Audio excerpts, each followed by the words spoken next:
of people who identify as non-binary using the pronoun they or their instead of he or she. But what about this? Having a theyby instead of a baby. It's a new term that some parents are using to show that they're bringing up their offspring gender neutral. It's a very interesting situation.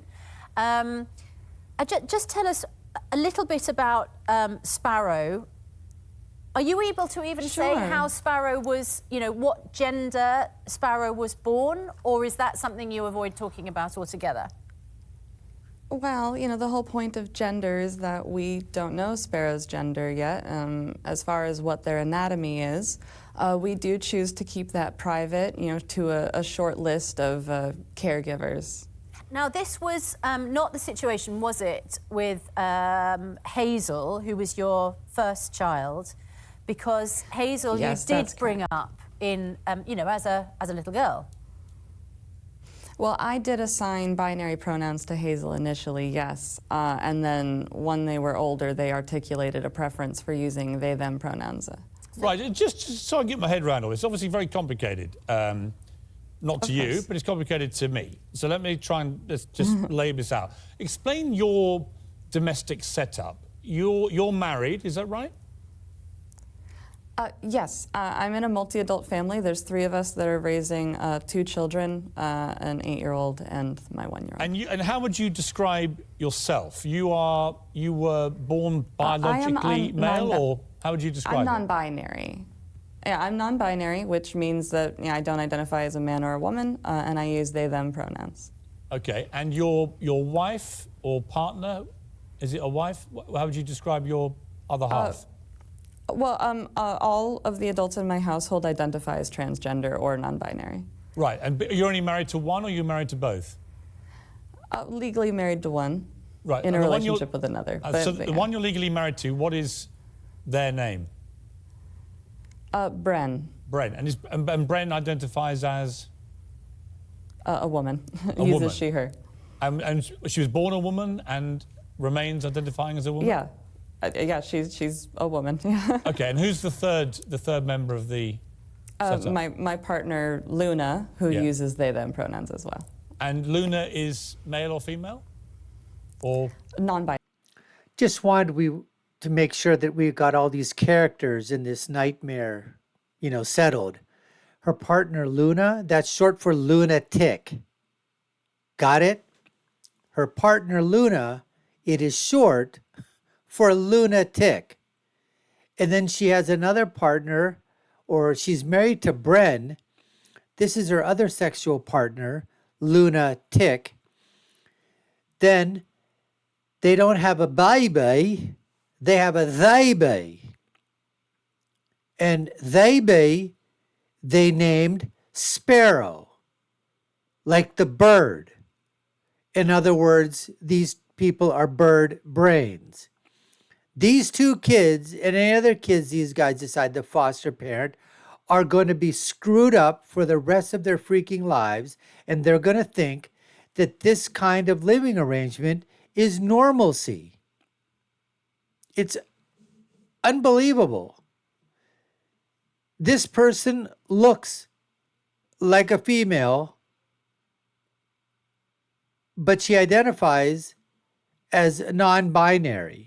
Oh, how clever, her non-binary. Just the sheer idiocy of these people and trying to foist their whacked out belief system onto children is unbelievable, folks. Unbelievable. But anyways, this is what we have on tap for you today, folks. You're watching the Dr. Nasir Shaikh Show. I'm your host, Dr. Nasir, where I give you my political prescription from my political perspective of what happens when you have lunatics like this calling their baby a theyby and naming it Sparrow. And all the other things that come along with it, the cultural side, the social side, the trans side, the LGBTQIA, MOUSE, they all come clashing together. Let's get more to this interview right now. And okay, but you're not married to Luna? No. Okay. And you have 2 children in the house? Yes. Okay, and just to clarify again, Sparrow, we don't know whether Sparrow was born male or female because you haven't said that, but Sparrow is now non-binary?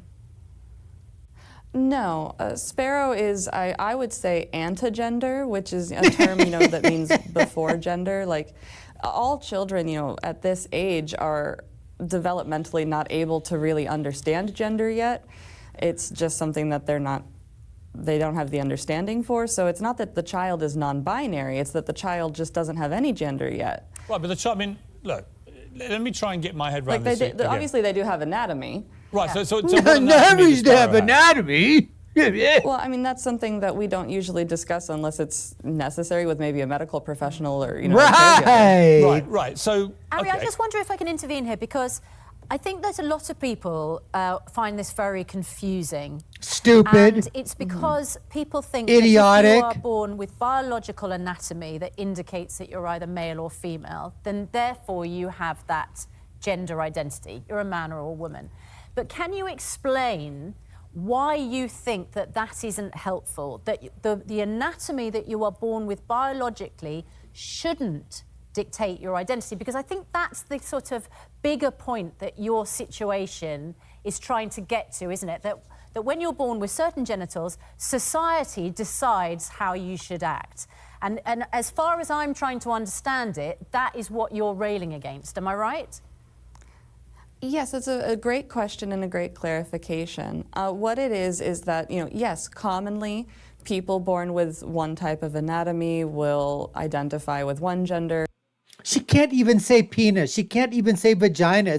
It's one person, is born with one set of anatomy and another set of another anatomy. It gets so confusing. We just don't know what to do.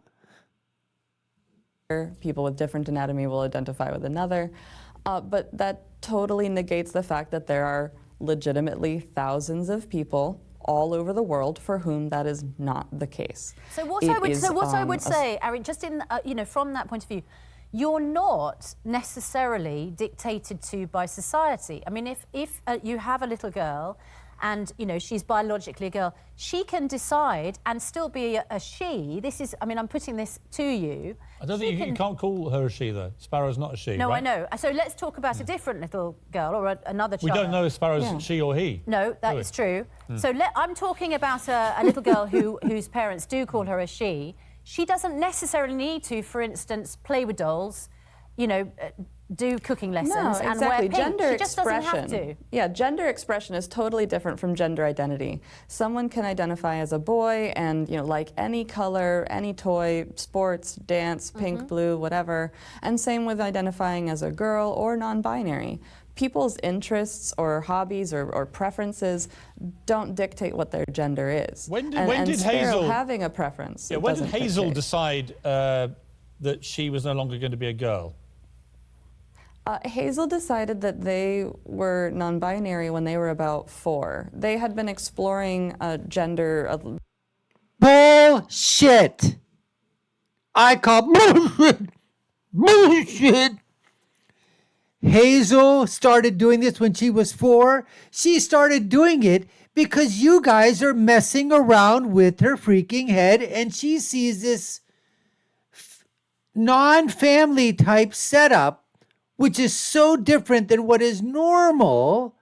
And you're telling us that at 4 years old, she's making decisions for her sexuality. You guys are absolutely lunatics, nutsos, weirdos, and wackos.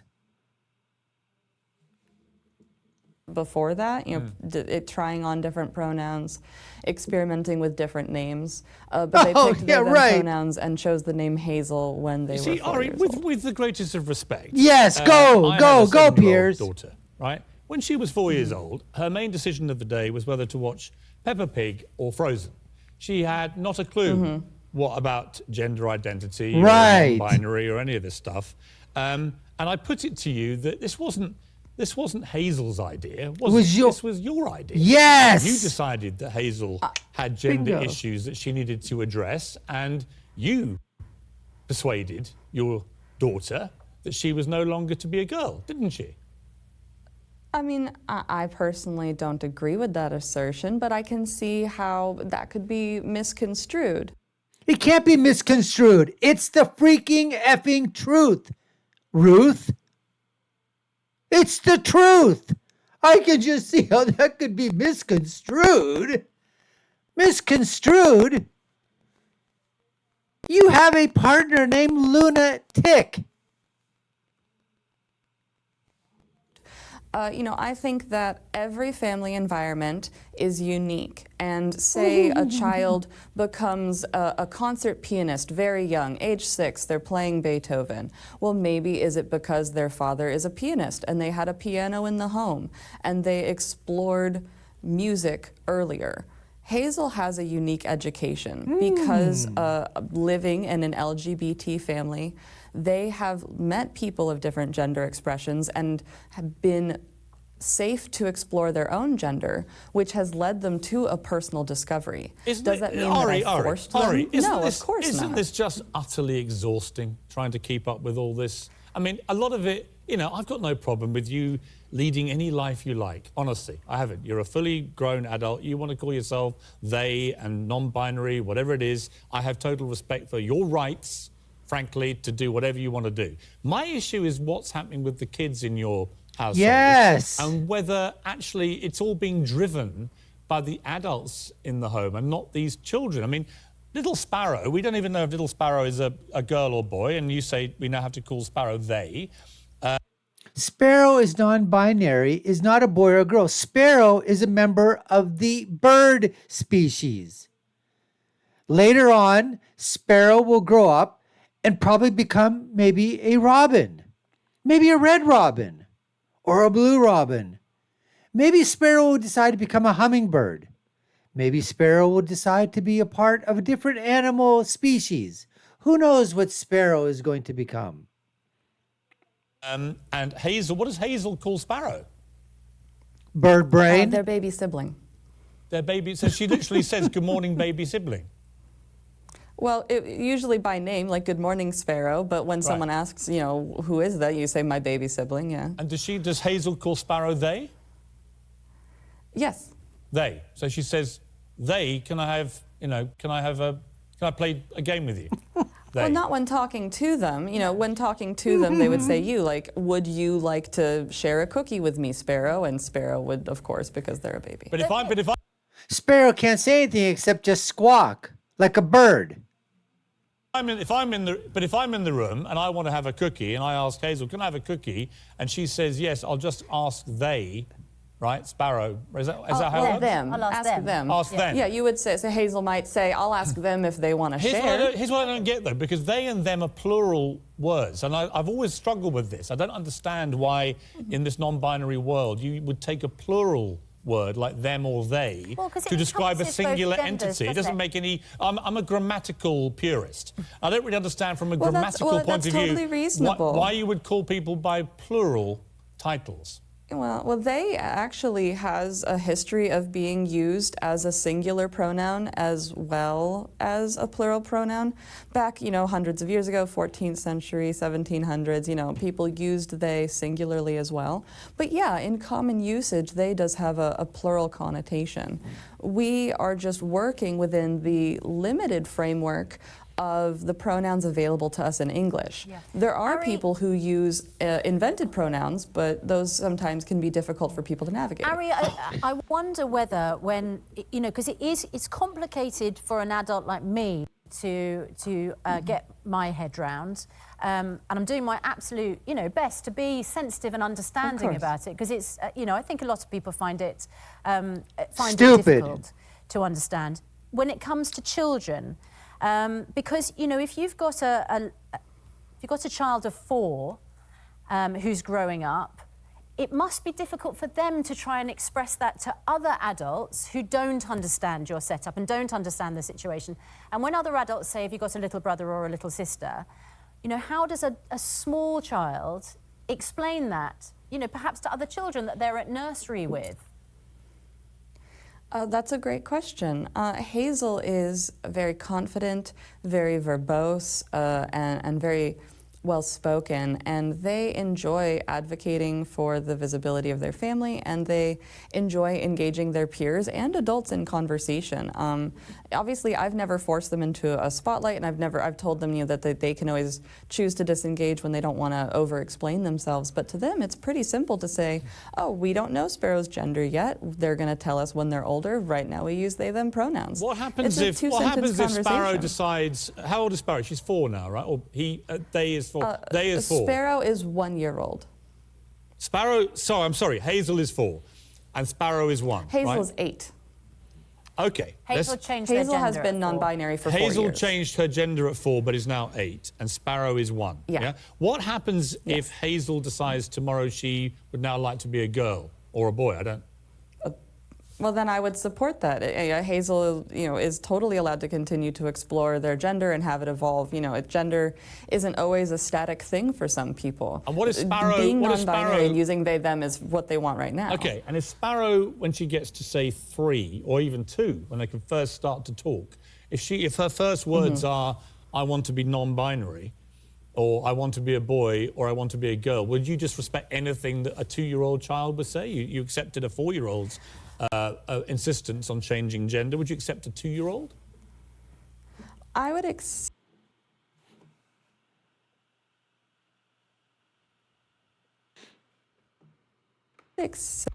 that child was exploring. I think that at that age, gender Ari, a child of 2 is not set in stone. I'm sorry to be the stick in the mud here. A 2-year-old kid hasn't got a Scooby-Doo about any of this stuff.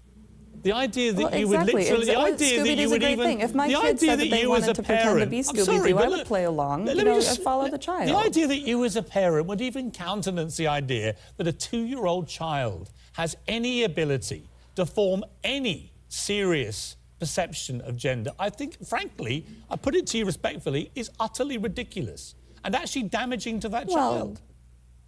Well, then in that case, if a 2-year-old child, as you say, genuinely has no ability to conceptualize gender, isn't it toxic and bizarre that at 2, we are telling someone, you are a boy because of your anatomy? If that 2-year-old genuinely can't conceptualize of what a boy is, isn't it make more sense that if a 2-year-old genuinely has no ability to process what a gender is, as you said, that I don't, tell them what their gender is, and I don't emphasize gender constantly.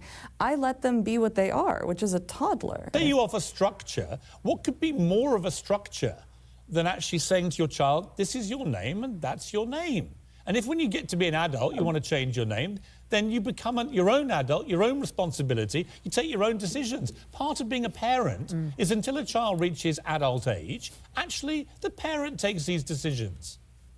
What are you doing as a parent? But I guess as a parent, you're saying just get on with it. My opinion is that I feel that what you're expressing is a bit of childism, which is assuming that someone has to be a legal adult to have the capacity to know themselves. Childism is a new one. And I think a child can explore identity. All right, Ari, I've heard just about every ism imaginable. I've never heard. I've been accused of every ism, and I'm struggling with this new world of isms, right? What is childism? You're against children making their own decisions. I believe that, childism is the normalization of the mistreatment of children just because they're young. Assuming that they can't have opinions or ideas, that they can't, obviously they do need guidance and structure, but mistreating them or treating them like property or denying their identity and autonomy. So giving a child a gender because of its anatomy, assuming that they're boy or girl, or giving them a name, all that would be childism from your point of view? Not giving them, but forcing them to use them regardless of what the child wanted. So if a 3-year-old child decides, I'm no longer a boy or girl, I'm no longer going to be called Bob, I want to be called Doris, whatever it may be, if a 3-year-old child decides to do that, and I object and say, no, your name is Bob, not Doris, and you're a boy, not a girl, at 3, then I'm guilty of childism. Potentially, yes. When you see stuff like this, when you hear stuff like this is, you know what? It's a whole group of people right now that we're going to dub Simmer, my acronym, SIMR. And since I'm the king of this show, and maybe I'm the queen of this show, who knows? I'm going to take out my royal scepter and I'm going to dub this lady Simmer. She is now part of Simmer. Stupid, idiotic, moronic, retarded. These people, the linguistic lingo that these guys come up with. Somebody said, you know what? Oh, I know how we can get back. Whenever somebody talks about this, we'll smack them back with an ism. It's not going to be racism. It's not going to be bigots. They're not bigotisms. They're not homophobes. They're not genderphobes. They're going to be, we're going to call them childisms. You're a childism. We're going to throw out the C word from our deck of political playing cards. Boom. There's a C. Childism. Piers Morgan, you're a childism. Because you won't let children make their own decisions. You won't let a child do whatever the heck it wants. You, Sir Piers Morgan, are a childismer. They're going to hit us with childismers. That's what they're going to hit us with from now on, folks. People like this, who has married to somebody who's non-binary, has another sexual partner named Luna, short for lunatic, named their one child after a bird, and the other child decided at 4 that she's going to be non-binary, but she's a girl, she's Hazel. Figure it out, because I'm so freaking confused. Anyways, we appreciate you taking the time to watch. You've been watching the Dr. Nasir Shaikh Show. I'm your host. My name is Dr. Nasir. If you've been done so already, subscribe to the channel, like, share, and follow us. You all know what to do. Take a look at other content above and below. Put your comments down as well as what you thought. Are you on lunatic side and this girl's side? And Hazel and Sparrow? Or is Sparrow going to fly the coop and fly away someday? Who knows? My final thought. When you're right, you're right. When you're left, you're like these lunatics. You're wrong. Until next time, folks, take care and stay safe.